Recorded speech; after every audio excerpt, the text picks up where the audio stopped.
What's going on, guys? It's Tony from Lone Wolf Paintball. Today I am here to show you how to program your Dye CZR+. Why? Because who's the best source to program all of your markers? That would be us right here at lonewolfpaintball.com.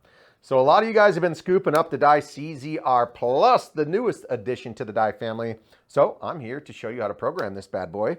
And the only thing you're going to need besides your hands is going to be a 3/32 Allen wrench to get the grip screws off. So let's jump on into it. So if you guys are a right-handed player, you guys hold the gun right-handed, it's going to be palm side to access the actual grip screws that you need. So right-handed player, it's going to be on your palm side. There's going to be 3 different screws that you're going to need to take off to get to the configuration dip switches.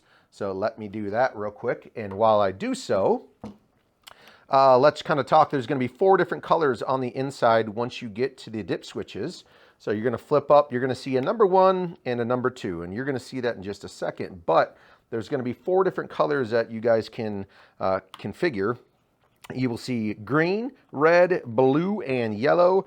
Green will be trigger sensitivity. Your red is going to be the dwell. Your blue is the rate of fire. And the yellow is going to be what firing mode you guys are currently in. So now that I took those 3 screws off, you guys can see right here on the inside there, there's going to be 2 dip switches. There's a number 1, and then there is a number 2. What we need to do, let me just get in front. I need to flip the number 2 upwards. So the number 2 switch needs to come up. Now, what should happen is when I turn this on with the top power button, which should be top power button here, when I turn this sucker on, you should see a ton of different colors be flashing. So that will tell you right there, when you see all those colors flash, when that number 2 switch is up, that means you are in configuration mode. And once again, you've got a green there, which is going to be trigger sensitivity. Let me move the grip out of the side, out of the way. And then pull of the trigger once, you should see that red. That's going to be your dwell. Highly recommend you never mess with that. Next trigger pull should be your blue, which is going to be your rate of fire. This bad boy can be set all the way up to 15 balls per second. So I click the trigger, that would be my blue. And then we're going to go to a red, or yellow, which is going to be your firing mode. So pull that, you'll see yellow, and then you should be able to go back to green and cycle through that process with every trigger pull that you guys have. So I'm gonna lay this on Fitz real quick. He's behind the camera. Do you want me to put it into NXL ramp? Because it should be set stock at semi-auto right now. Yes, put in an NXL ramp, just don't touch the dwell. Okay, yes, correct. Don't touch the dwell.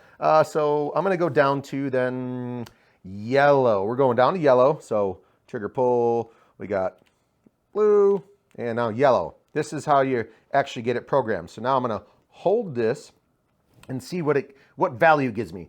Value number 1, which is 1 blink, semi-auto. 2 would be NXL ramp. 3 is a burst. And then 4 is full auto. So this, if it's stock, should be set at just 1 blink. So I'm going to hold it and see what it blinks at me with. 1 blink. So now I got to go 1, 2, since NXL ramp is the second. And that, once it flashes all those colors, that should be saved. So let's go back to yellow and see if it's saved at the number 2 value. So I hope you guys are catching on to this. In your user's manual, you guys can see exactly what I mean. There's only 4 different options for the yellow configuration. So let's hold the trigger and see if it's saved at value 2. 2. And I want to put it back into semi, and I'm just going to go 1. Don't touch it. Flashes and lets you know everything is saved. So once you guys are done with this, you guys are done with the configuration. You guys can go through all the, the 4 different values. Like I said, please don't touch the red, the dwell. You guys are going to have nothing but solenoid issues if you do that.